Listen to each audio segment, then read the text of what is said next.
I'm going to show today two hacks. One is for a 3D printed adapter shown here that goes to the Thermarest valve from the Exped Schnozzle pump bag. This allows us to push straight on tightly and inflate the mattress easily.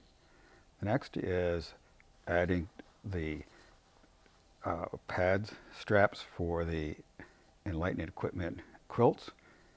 So what I do is I mark, in this case, the wide for the 25-inch, and then I mark on the pads where they're going to go, shown here. And then I mark them left and right, male and female, and then the pads just slide on the inflated pad, and then I can just clip my Enlightened Equipment quilt straight onto the pad, and it's perfectly positioned up and down the pad, can be easily adjusted.